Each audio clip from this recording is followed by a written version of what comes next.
Hello, good morning student.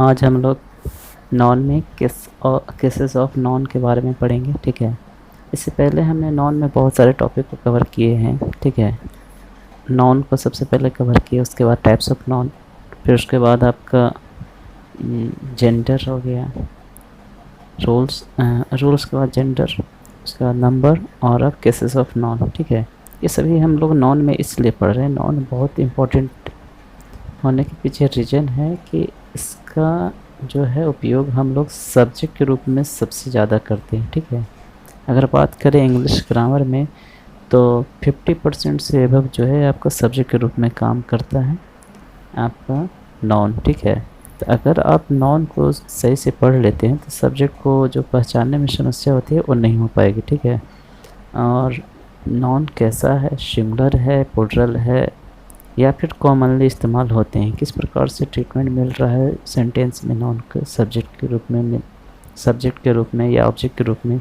तो इसको जानना बहुत ज़रूरी हो जाता है। तभी आप सेंटेंस में जो एरर्स होते हैं, जो गलतियाँ होती हैं, उसको आप पहचान पाएंगे। अदरवाइज आपको बहुत मुश्किल हो जाएगा डिफ्रेंशिएट कर पाना कि ये सेंटेंस सही है या गलत है। ठीक है, हम ये एग्ज़ाम पॉइंट ऑफ व्यू से भी बोल रहे हैं और कंपटीशन पॉइंट ऑफ व्यू से, क्योंकि आप कंपटीशन में बैठेंगे तो बहुत सारे ऐसे एरर्स पहचानने के लिए आपके ऑब्जेक्टिव टाइप के क्वेश्चन आ जाते हैं। ठीक है, तो आप लोग कोशिश करिए कि जितने भी रूल्स कर सिखा रहे हैं, जो बता रहे हैं, उसको बार बार देखें और उससे संबंधित जो है आप सेंटेंस को देखें जिसमें कुछ गलतियां हैं, उसको पहचानने की कोशिश करिए। ठीक है, तो हम लोग आगे की ओर बढ़ते हैं। आज हम लोग पढ़ेंगे केसेस ऑफ नॉन। आते हैं केसेस ऑफ नॉन, आप मोस्टली पढ़े होंगे, कभी छोटे बच्चे में भी पढ़े होंगे कि केस 3 प्रकार के होते हैं: सब्जेक्टिव केस, ऑब्जेक्टिव केस और पॉजेसिव केस। ठीक है, तो इसी में हम लोग और डिटेल में पढ़ेंगे, क्योंकि वो तो आप छोटे बच्चे में पढ़े हैं, ये हम 10th 11th 12th और कंपटीशन के लिए पढ़ा रहे हैं। ठीक है, कोशिश कर रहे हैं जहाँ तक कि सभी के लिए कंफर्टेबल हो। ठीक है, तो आते हैं, पहले हम केसेस ऑफ नॉन के जो है डेफिनेशन को पढ़ेंगे। और ये नॉन के लिए नहीं केस पढ़ रहे हैं, केस करने का मतलब कि कंडीशन, स्थिति क्या होगा, सब्जेक्ट के रूप में आप इस्तेमाल कर रहे हैं और या ऑब्जेक्ट के रूप में इस्तेमाल कर रहे हैं या फिर पॉजेसिव केस के लिए। ठीक है, तो ये हम नॉन के लिए भी पढ़ रहे हैं और प्रोनाउन के लिए, लेकिन अधिकांशतः जो पार्ट होंगे ये नॉन के लिए होंगे। ठीक है, तो इसीलिए इसका हेडिंग जो है आप देख रहे हैं केसेस ऑफ नॉन रखा गया। आते हैं सेंटेंस के डेफिनेशन की तरफ बढ़ेंगे। केसेस ऑफ नॉन को डेफिनेशन डिफाइन किया गया है, देखेंगे। Case is the relation in which noun or pronoun to stand some other words in a sentence. ठीक है, केस ऑफ नॉन बताता है कि कैसे नॉन और प्रोनाउन वाक्य के अन्य शब्दों से संबंधित हैं। ठीक है, इस सब्जेक्ट के रूप में इसका यूज किया गया है, ऑब्जेक्ट के रूप में इस्तेमाल किया गया है, या फिर और भी चीज़ के लिए इस्तेमाल किया गया। संबंध है, अधिकार को बता रहा है, किसी और वर्ड के साथ संबंधित है। तो इस प्रकार से आप जो है केसेस ऑफ नॉन को डिफ़ाइन कर सकते हैं। ठीक है, चलते हैं, आते हैं इसी में। नॉन को हम लोग 3 भागों में बांटे हैं।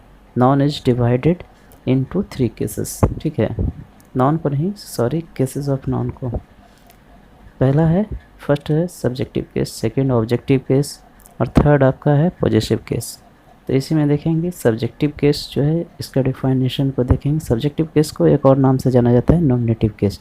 ठीक है, क्योंकि ये नॉन के लिए मोस्टली केसेस में आते हैं, तो इसीलिए हम इसका नाम नॉमिनेटिव केस भी रखा गया। ठीक है, तो देखेंगे, when a non or pronoun is used as a subject of a verb, then it is said to be in nominative case or objective case। ठीक है, सॉरी, सब्जेक्ट नॉमिनेटिव केस और सब्जेक्टिव केस। तो यहाँ पर देखिए define किया गया, जब किसी वाक्य में नॉन या प्रोनाउन को सब्जेक्ट के रूप में प्रयोग किया जाता है तब वह नॉन सब्जेक्टिव केस कहलाता है। ठीक है, जब नाउन का इस्तेमाल हम लोग सब्जेक्ट के रूप में करेंगे तो सब्जेक्टिव केस कहलाएगा। ठीक, इसका एग्जांपल देखते हैं। The boys are poor. ठीक है, यहाँ पर देख रहे हैं बॉयज क्या है, नाउन है आपका। किस टाइप का नाउन है, तो ये आपका प्लूरल कॉमन नाउन है। तो इसमें देख रहे हैं जो नाउन आया है सब्जेक्ट के रूप में इसका इस्तेमाल हो रहा है। ठीक है, यानी कि डूअर है। गरीब कौन है, तो आपका जो लड़के लोग हैं या फिर लड़के जो हैं गरीब हैं। यहाँ पर देखेंगे 6 रन वेरी फास्ट, तो यहाँ पर जो अक्षय है जो आपका क्या है, डूअर या सब्जेक्ट है, ठीक। तो देख रहे हैं नाउन को सब्जेक्ट के रूप में अब देख रहे हैं यहाँ पर हम लोग इस्तेमाल कर रहे हैं, ठीक है। तो सब्जेक्टिव किस कहलाएगा, सॉरी एग्जाम्पल यहाँ पर एक और देखेंगे, राम इज ऑनेस्ट। तो यहाँ पर भी देखेंगे राम क्या है, सब्जेक्ट रूप में इस्तेमाल हो रहा है, तो राम आपका सब्जेक्टिव केस है, ठीक है। तो हम लोग ऑब्जेक्टिव केस में देखेंगे, हाँ ऑब्जेक्टिव केस को डिफाइन किया गया है, एक्यूजेटिव केस भी बोलते हैं, ठीक है।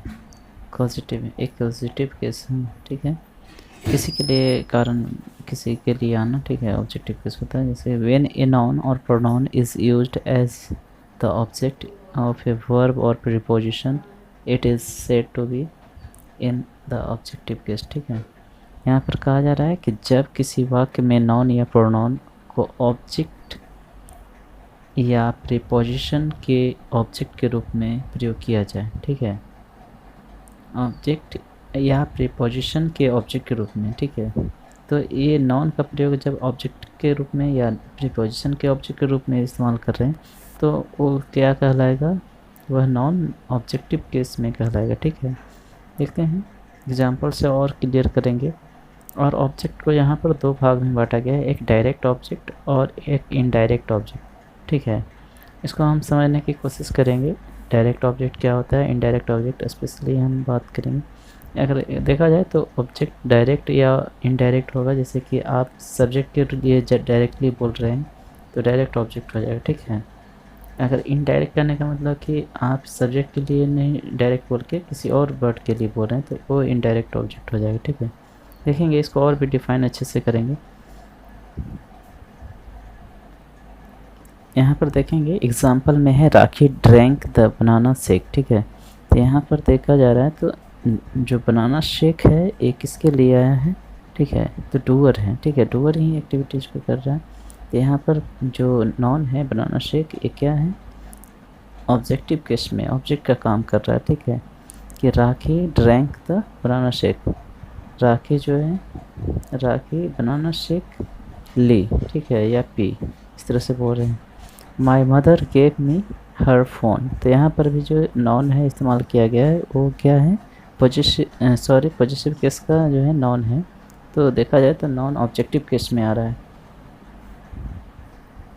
यहाँ पर देखिएगा मी के बाद जो है ये आप इस्तेमाल कर रहे हैं फ़ोन, तो ये इनडायरेक्ट ऑब्जेक्ट है, ठीक है, ये डायरेक्टली नहीं आकर मदर के लिए नहीं है ऑब्जेक्ट, ये किसके लिए आया है, ये जो ऑब्जेक्ट है गेव के बाद जो मी इस्तेमाल किया गया उसके लिए ऑब्जेक्ट आ रहा है, ठीक है।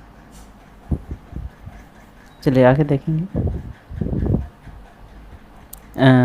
The cat jumped over the table. तो यहाँ पर टेबल भी क्या है आपका ऑब्जेक्टिव केस में ही है, ठीक है, और किसके लिए आया है, ये प्रीपोजिशन से संबंध रख रहा है, इसीलिए ये प्रीपोजिशन का ऑब्जेक्ट कहलाएगा। जो आप देखें कि प्रीपोजिशन के लिए ऑब्जेक्ट जो आए, ठीक है, लेकिन ऑब्जेक्टिव केस में इस नाउन का इस्तेमाल किया जा रहा है। और देखते हैं ये प्रोनाउन से संबंधित कुछ है। ऐसे तो प्रोनाउन में आपको पढ़ना है पर्सनल प्रोनाउन में इसको, ठीक है, जैसे आई है, आई का जो है पॉजिटिव प्रोनाउन क्या होता है, माइन होता है, पॉजिटिव एडजेक्टिव होता है माई, ठीक है। पॉजिटिव किस बताया जा रहा है किसका, आई का। और देखेंगे वी का जो है पॉजिटिव प्रोनाउन आवर्स होता है और पॉजिटिव एडजेक्टिव आवर होता है। याद रखने के लिए सिंपली आप जानिए कि पॉजिटिव एडजेक्टिव जो होता है मोस्टली जो है उसके साथ एस लगा के हम क्या कर लेते हैं, पॉजिटिव प्रोनाउन बनाते हैं।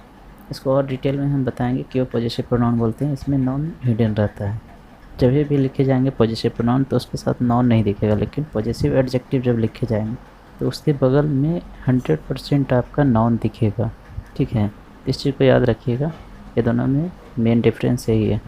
और देखते हैं इसमें यू है, यू का पॉजिटिव प्रोनाउन क्या है, योर्स, और पॉजिटिव एडजेक्टिव योर है। ही का पॉजिटिव प्रोनाउन हिज और पॉजिटिव एडजेक्टिव हिज है, ठीक है, ये ध्यान रखिएगा। इसमें तो एस एक ऑलरेडी है तो कैसे एस लगाया जाएगा, ठीक है, याद रखेंगे। सी का जो है पॉजिटिव प्रोनाउन है हर्स और पॉजिटिव एडजेक्टिव हर है। इट का पॉजिटिव प्रोनाउन नहीं होता है, ठीक है, और इट का जो है पॉजिटिव एडजेक्टिव क्या है, इट्स होता है। दे का पॉजिटिव प्रोनाउन देयर्स और पॉजिटिव एडजेक्टिव देयर, ठीक है। ऐसे इसका जो है पॉजिटिव केस में दिखना चाहिए था, ये गलती से शायद ऊपर चला गया है।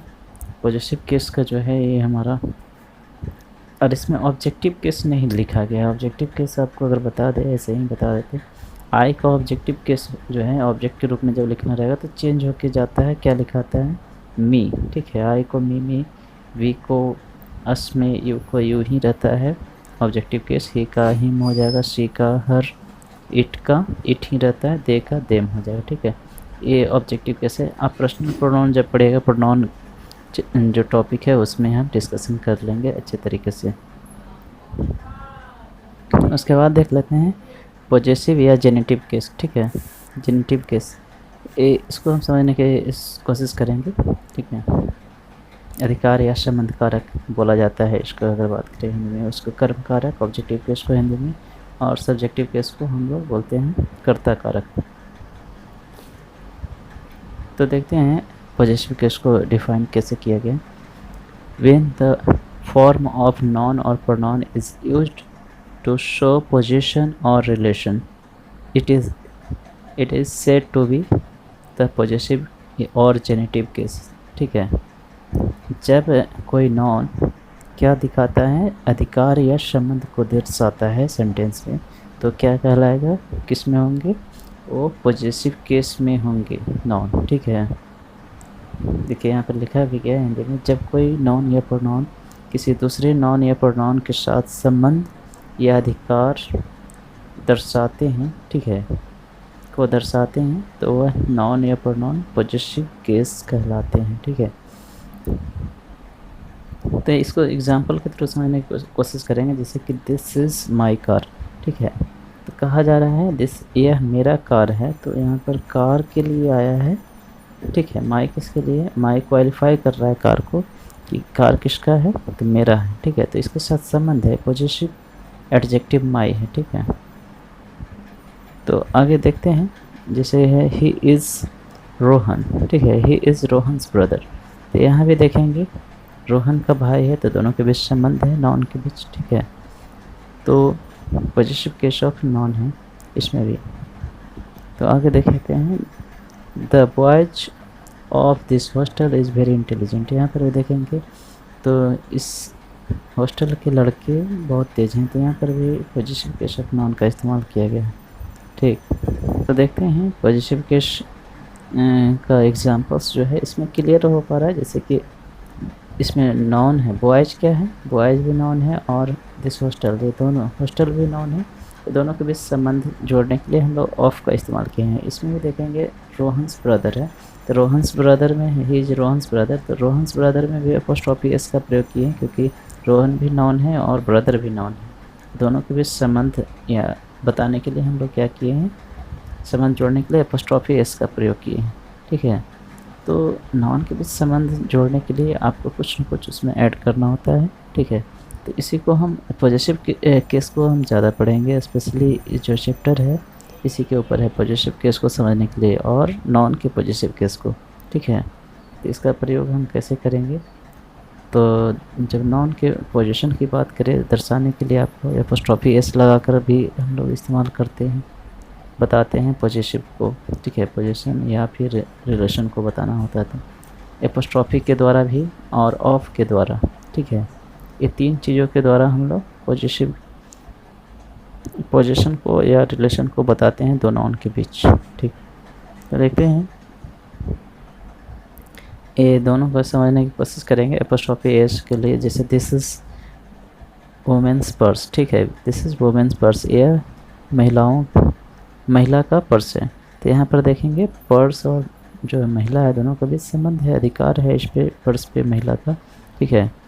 तो इसीलिए हम लोग एपोस्ट्रोफी एस से हम इसको कनेक्ट करने की कोशिश किए हैं।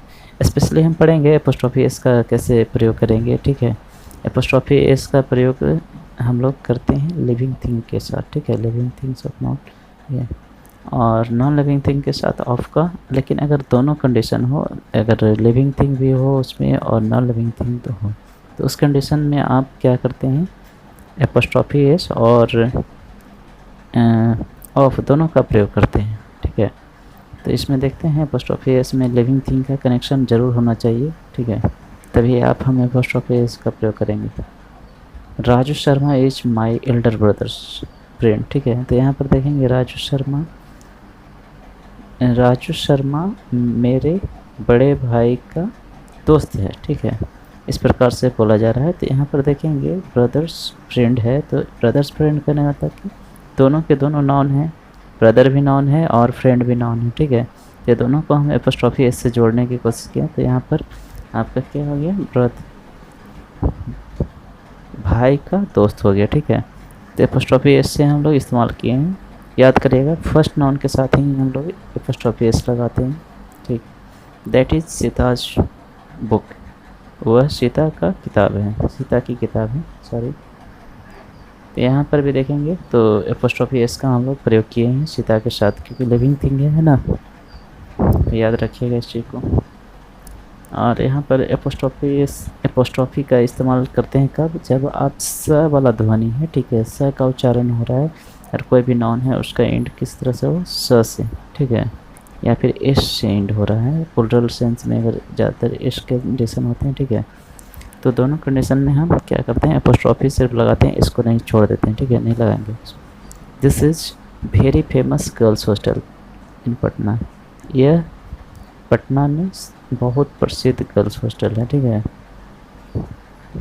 तो यहाँ पर देखेंगे, यहाँ पर गर्ल्स हॉस्टल जो है, तो गर्ल्स में आप देखिएगा लास्ट में एस है, तो एक और एस नहीं लगेगा, एपोस्ट्रोफी के अलावा एस और नहीं लगाना है, सिर्फ एपोस्ट्रोफी से ही काम चल जाएगा। गर्ल्स हॉस्टल बोल रहे हैं यानी लड़कियों का छात्रावास, ठीक है। यहाँ पर भी देखेंगे दिस इज गणेश कार, तो यहाँ पर भी देखेंगे पोजीशन बताने के लिए हम लोग क्या क्या एपोस्ट्रोफी का प्रयोग किए हैं, एस का प्रयोग नहीं किए हैं, ठीक है। क्योंकि गणेश बोलने में क्या हो रहा है, लास्ट में स वाला ध्वनि आ रहा है, गणेश, ठीक है, तो स से इंड हो रहा है, तो इस प्रकार से यहाँ पर एपोस्ट्रोफी का प्रयोग करेंगे, एस का प्रयोग नहीं करेंगे, ठीक है। एरर्स आ जाएगा अगर एस का प्रयोग करते हैं तो।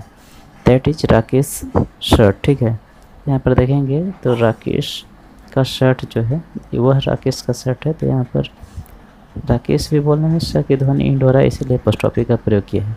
यूज ऑफ देखेंगे, यहाँ पर यूज ऑफ बोला जा रहा है, तो the roof of this house is decorated with colourful tiles. तो यहाँ पर देखेंगे ऑफ का प्रयोग किए हैं, देखिए रूफ भी आपका क्या है, निर्जीव वस्तु है ना, और आपका हाउस भी क्या है, ये भी निर्जीव वस्तु है, ठीक है, यानी नॉन लिविंग थिंग है, ठीक है।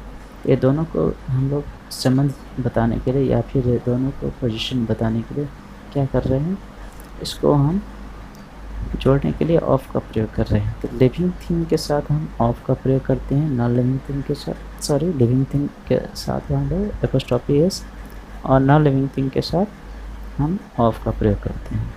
एक कंडीशन याद रखिए, ठीक है। तो कल हम रूल्स के बारे में चर्चा करेंगे, जो पॉजिटिव केस ऑफ नॉन है, ठीक है, उसी में हम लोग रूल्स देखेंगे, इसमें किस प्रकार से हम लोग एपोस्ट्रोफी एस का प्रयोग करते हैं। तो ऐसे मोटा मोटी आपको बता दी, ठीक है, लेकिन और भी डिटेल में हम लोग पढ़ेंगे कि एपोस्ट्रोफी एस को किस प्रकार से इस्तेमाल किया जा सकता है, सही किस तरह से होगा, ठीक है, या फिर ऑफ का प्रयोग हो, या फिर दोनों का इस्तेमाल कैसे होगा, ठीक है। बहुत सारे रूल्स हैं इसमें, क्योंकि आप कंपटीशन के लिए पढ़ रहे हैं, तो इस सारे रूल्स को पढ़ना ज़रूरी है, सभी इम्पोर्टेंट है अपने आप में, ठीक है। तो कल हम लोग करेंगे सम इम्पॉर्टेंट रूल्स। आज के लिए बस इतना ही, फिर मिलते हैं अगले क्लास में, अगले लेक्चर में। Thank you so much, share करिए वीडियो को और चैनल को भी सब्सक्राइब करिए। Bye bye.